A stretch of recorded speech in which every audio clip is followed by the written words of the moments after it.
Welcome to Shri Rajiv Gandhi IAS academy. Friends, இந்த வீடியோவில் பிப்ரவரி 27 மற்றும் 28ஆம் தேதிகளுக்கான கரண்ட் அஃபேர்ஸ் எல்லாமே பார்க்க போகிறோம். சரி, வாங்க பார்க்கலாம். ஃப்ரெண்ட்ஸ், இந்த வீடியோடைய நோட்ஸ் எல்லாமே கீழே PDF டிஸ்கிரிப்ஷன் கொடுத்துருக்கோம். அதெல்லாமே கிளிக் பண்ணி டவுன்லோட் பண்ணிச்சிங்க. அப்புறம் நம்ம டெலகிராம் குரூப் லிங்க்மே கீழே டிஸ்கிரிப்ஷன் கொடுத்துருக்கோம். அதுலேயுமே கிளிக் பண்ணி ஜாயின் பண்ணிங்க. நம்முடைய டெலகிராம் குரூப்பில் கரண்ட் அஃபேர்ஸ் குயிசஸ் நடத்திட்டு வரோம். நீங்களுமே ஜாயின் பண்ணி அட்டன் பண்ணிக்கலாம். ஓகே, சரி வாங்க பார்க்கலாம். ஃபஸ்ட்டு, தற்போது குடியரசுத் தலைவர் திரௌபதி முர்மு எந்த ஹெலிகாப்டரில் பறந்தார்? இதற்கான ஆன்சர் பிரச்சண்ட். இப்போ பார்த்தீங்க அப்படின்னா ராஜஸ்தானில் இந்தியா பாகிஸ்தான் நிலையில் இவங்க பறந்துருக்காங்க. பிரச்சண்ட் அப்படிங்கிற இலகு ரக தாக்குதல் ஹெலிகாப்டரில் இவங்க துணை விமானியாக பறந்துருக்காங்க. இதில் ஒரு சிறப்பு இருக்குது. என்ன அப்படின்னா, தாக்குதல் நடத்துகிற திறன் கொண்ட ஹெலிகாப்டரில் பயணித்த முதல் குடியரசுத் தலைவர் இவங்க தான். அதே மாதிரி ராஜஸ்தானில் பொக்ரானில் ஒரு விமானப்படை போர் பயிற்சி நடைபெற்றது. அதோடைய பேர் வாயு சக்தி அப்படிங்கிறது. அதையுமே இவங்க போய் பார்வையிட்டிருக்காங்க. இப்போ இந்த பிரச்சண்ட் இலகு ரக ஹெலிகாப்டரை பற்றி பார்த்தீங்கன்னா, இது இந்தியாவில் வடிவமைக்கப்பட்டு தயாரிக்கப்பட்ட முதல் ஹெலிகாப்டர். இதை தயாரித்த நிறுவனம் HAL அப்படின்னா ஹிந்துஸ்தான் ஏரோநாட்டிக்ஸ் லிமிடெட் அப்படிங்கிற நிறுவனம். இது இரவிலையும் தாக்குதல் நடத்துகிற திறன் கொண்டது. வானத்தில் இருக்கிற இலக்கு, அப்புறம் தரையில் இருக்கிற இலக்குகள் எல்லாம் இதனால் தாக்க முடியும். இதில் 20 மில்லிமீட்டர் துப்பாக்கியும் இருக்குது. அதை வைத்தும் இதில் தாக்குதல் பண்ண முடியும். அடுத்தது, தற்போது பாகிஸ்தான் எந்த நாட்டுடன் நேரடி போரை அறிவித்தது? இதற்கான ஆன்சர் ஆப்கானிஸ்தான். இப்போ பார்த்திங்க அப்படின்னா பாகிஸ்தானுக்கும் ஆப்கானிஸ்தானுக்கு இடையில் போர் நடைபெறுது. ஆப்ரேஷன் கசாப்லில் ஹக் அப்படிங்கிற பேரில் ஆப்கானிஸ்தானோட நேரடி போரை பாகிஸ்தான் அறிவிச்சிருக்காங்க. என்னாச்சு அப்படின்னா, தாலிபான் படைகள், ஆப்கானிஸ்தானை சேர்ந்த தாலிபான் படைகள் பாகிஸ்தானை தாக்குதல் பண்ணியிருந்தாங்க. அதற்கு பதிலடியாக இதை அவங்க பண்ணுறாங்க. இதில் 270 தாலிபான் வீரர்கள் கொல்லப்பட்டிருக்காங்க. எதனால் இந்த பிரச்சனை அப்படின்னு பார்த்தீங்கன்னா, பாகிஸ்தான் ஆப்கானிஸ்தான் எல்லையுடைய பேர் துரந்த் லைன் அப்படிங்கிறது. இது 2611 கிலோமீட்டர் நீளமானது. இது ஆங்கிலேயர் காலத்திலேயே இதுதான் எல்லை அப்படின்ற மாதிரி வகுத்துட்டு போயிட்டாங்க. ஆனால் ஆப்கானிஸ்தான் இதை எல்லையாக அங்கீகரிக்கலை. அவங்க சொல்கிறாங்க இது கரெக்டான எல்லை கிடையாது, இதெல்லாம் எங்கள் ஏரியா, அந்த மாதிரி சில பிரச்சனைகள் அங்கே போயிட்டுருக்கு. அதோடைய தொடர்ச்சியாக தான் இந்த ஒரு போருமே இப்போ நடைபெறுது. ஃப்ரெண்ட்ஸ், நம்ம ராஜீவ்காந்தி ஐஏஎஸ் அகாடமியில் இந்த ஆண்டு நடைபெற போகிற TNPSC Group 1 ப்ரிலிம்ஸ் எக்ஸாமுக்கான டெஸ்ட் சீரிஸ் ஸ்டார்ட் பண்ணியிருக்கோம். ரொம்ப குறைந்த கட்டணத்தில் நம்ம இதை நடத்துகிறோம். ஸ்க்ரீனில் தெரிகிற நம்பருக்கு நீங்கள் கால் பண்ணி பேசி இதில் ஜாயின் பண்ணிக்கலாம். அதே மாதிரி இந்த ஆண்டு நடைபெற போகிற TNPSC Group 2 Group 2A எக்ஸாமுக்கான ப்ரிலிம்ஸ் டெஸ்ட் பேட்சுமே நம்ம இன்ஸ்டியூட்டில் ஸ்டார்ட் பண்ணுறோம். இதையுமே நம்ம குறைந்த கட்டணத்தில் நடத்துகிறோம். ஸ்க்ரீனில் தெரிகிற நம்பருக்கு கால் பண்ணி பேசி இதில் ஜாயின் பண்ணிக்கலாம். அடுத்தது, தற்போது இந்தியா வந்த மார்க் கார்னி எந்த நாட்டின் பிரதமர்? இதற்கான ஆன்சர் கனடா. இப்போ பார்த்திங்க அப்படின்னா மார்க் கார்னி கனடாவுடைய பிரதமர். இவர் இந்தியா வந்திருக்காரு. இவர் 4 நாட்கள் அரசுமுறை பயணமாக இந்தியா வந்திருக்காரு. 2023ஆவது ஆண்டு கனடாவில் காலிஸ்தான் பயங்கரவாதியான நிஜார் கொலை செய்யப்பட்டார். இந்த கொலையில் இந்தியாவை தொடர்பு படுத்தி அந்த டைமில் இருந்த பிரதமராக இருந்த ஜஸ்டின் ட்ரூடோ குற்றச்சாட்டு தெரிவித்திருந்தார். இதனால் இந்தியா மற்றும் கனடா உறவு பாதிப்படைந்தது. அதுக்கப்புறம் என்னாச்சு அப்படின்னா, அடுத்த தேர்தல் நடைபெற்றது. அதில் மார்க் கார்னி வெற்றி பெற்றார். இப்போது அதுக்கப்புறத்துலேருந்து கொஞ்சம் கொஞ்சமாக நம்ம கனடா மற்றும் இந்தியாவுக்கு இடையில் இருக்கிற இந்த உறவு மறுபடியும் சீரமைக்கப்பட்டிருக்கு. இதில் ரொம்ப முக்கியமான ஒரு மைல்கல்லாக பார்க்குறது, மார்க் கார்னி இந்தியாவுக்கே வந்திருக்காரு. அதாவது கனடாவுடைய பிரதமர் இந்தியாவுக்கே வந்திருக்காரு. அப்போது இன்னும் நம்ம ரொம்ப க்ளோஸாக இருக்கும் அப்படிங்கிறது தான் இதோடைய அர்த்தம். அடுத்தது, இந்திய கடற்படையில் இணைக்கப்பட்ட அஞ்சதீப் என்ன வகையான கப்பல்? இதற்கான ஆன்சர் நீர்மூழ்கி எதிர்ப்பு கப்பல். இப்போ பார்த்திங்க அப்படின்னா INS அஞ்சதீப் அப்படிங்கிறத பணியமர்த்திருக்காங்க. இது இந்திய கடற்படைக்காக இந்தியாவில் வடிவமைக்கப்பட்டது. இதை கட்டின நிறுவனம் கல்கத்தாவை சேர்ந்த Garden Reach Ship Builders and Engineers Limited அப்படிங்கிற நிறுவனம். இந்த கப்பலுடைய 80%க்கும் அதிகமான பாகங்கள் உள்நாட்டிலேயே தயாரிக்கப்பட்டவை. கர்நாடகாவுடைய கார்வார் கடற்கரையில் இருக்கிற அஞ்சதீப்புடைய அப்படிங்கிற ஒரு தீவுடைய நினைவாக இதற்கும் அஞ்சதீப் அப்படின்னு பேர் வைத்திருக்காங்க. இந்திய கடற்படையுடைய தளபதி தினேஷ் திரிபாதி அப்படிங்கிறவர். இந்த கப்பலுடைய சிறப்புகள் பற்றி பார்த்திங்கன்னா, எதிரி நாட்டு நீர்மூழ்கி கப்பலை கண்டறிந்து அழிக்கிற திறன் கொண்டது. அதுதான் ரொம்ப ரொம்ப முக்கியமான பாயிண்ட்டு. அப்புறம் இது கடலோர மற்றும் ஆழமற்ற சூழ்நிலைகளில் இதை இயக்க முடியும். இதில் நீர்மூழ்கி எதிர்ப்பு ராக்கெட்டுகள், இலகு ரக ஏவுகணைகள், அப்புறம் டார்பிடோக்கள் இதெல்லாமே இந்த கப்பலிலேருந்து இயக்க முடியும். அப்புறம் கடலுக்கு கடையில் மறைந்திருக்கிற எதிரி கப்பல்களை கூட கண்டறிய முடியும். அதற்காக சோனார் கருவியுமே இந்த கப்பலில் இருக்குது. நம்ம இந்தியாவில் நீர்மூழ்கி கப்பலை கண்டறிந்து அளிக்கிற 8 கப்பல்களை கடற்படையில் இணைக்கிறதுக்கு முடிவு பண்ணியிருந்தாங்க.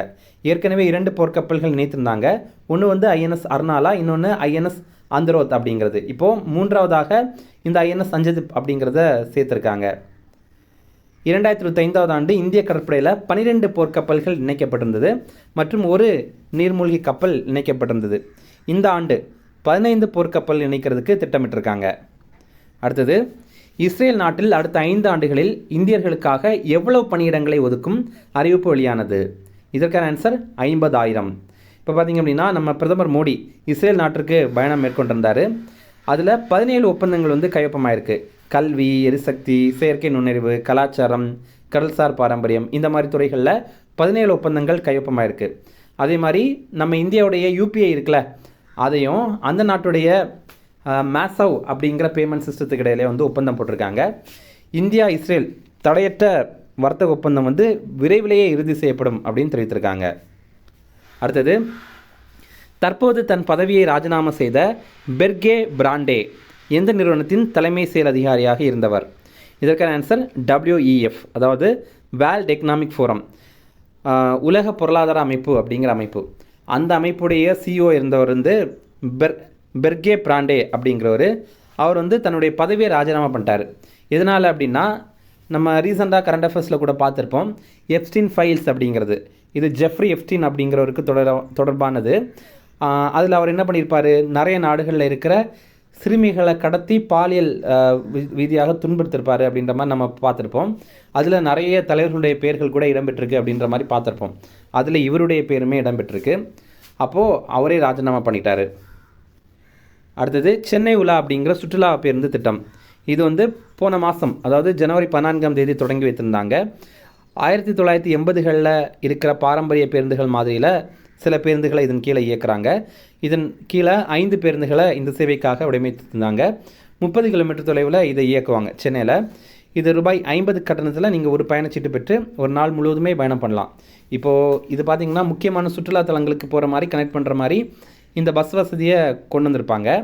இப்போ நீங்கள் ஒரு இந்த பஸ்ஸில் ஏறுறீங்க, கொஞ்சம் தூரம் போனதுக்கப்புறம் ஒரு இடத்துல இறங்கிட்டு ஏதாவது பார்க்குறோம் அப்படின்னா பார்த்துட்டு மறுபடியும் நீங்கள் அங்கே வந்து நின்னா போதும். இதே பஸ் வந்து, அதாவது இந்த பஸ்லேயே வேறு ஒரு பஸ் வந்து நிற்கும். அதில் நீங்கள் ஏறிட்டு மறுபடியும் வேறு எங்கேயாவது பார்த்துட்டு மறுபடியும் இறங்கி ஏறி இந்த மாதிரிலாம் நீங்கள் ட்ராவல் பண்ணலாம். இதுக்கு எல்லாமே ஒரே டிக்கெட்டு தான். ஒரு வாட்டி நீங்கள் டிக்கெட் வாங்கினா போதும் அந்த மாதிரி.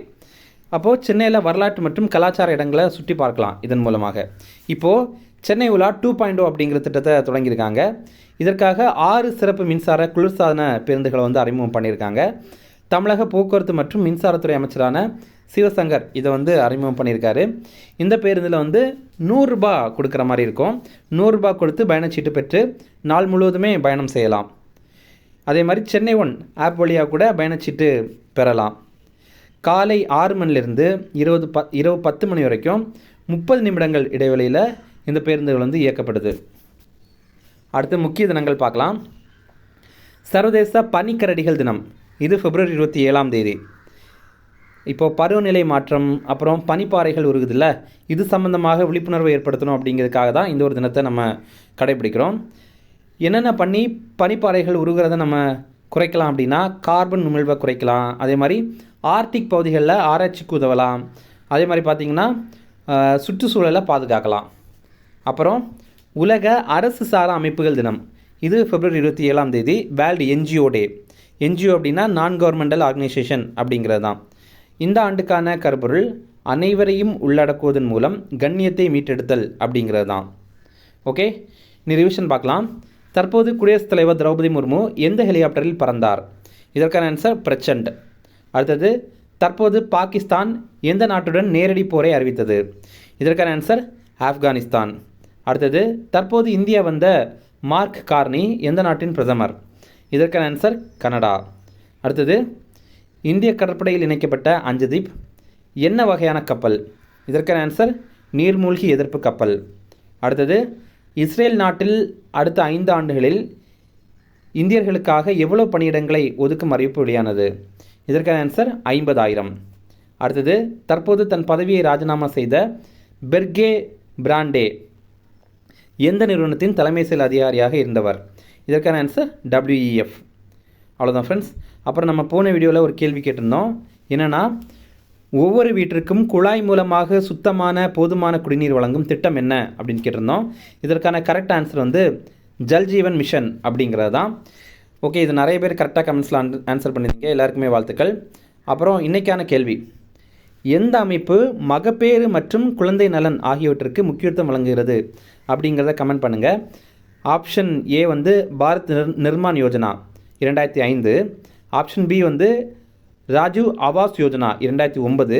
அடுத்தது ஆப்ஷன் சி தேசிய ஊரக நல அமைப்பு 2005. ஆப்ஷன் டி வந்து தேசிய உணவு பாதுகாப்பு திட்டம் 2013. இதில் எது கரெக்டான ஆன்சர் அப்படிங்கிறத கமெண்ட் பண்ணுங்கள். இந்த வீடியோ பிடிச்சா கண்டிப்பாக லைக் பண்ணுங்கள். நம்மளுடைய சேனலுக்கு சப்ஸ்கிரைப் பண்ணிச்சிங்க. இதே மாதிரி இன்னும் நிறைய வீடியோஸ் நீங்கள் பார்க்கலாம். உங்கள் நண்பர்களுக்கு ஷேர் பண்ணுங்கள். தேங்க்யூ.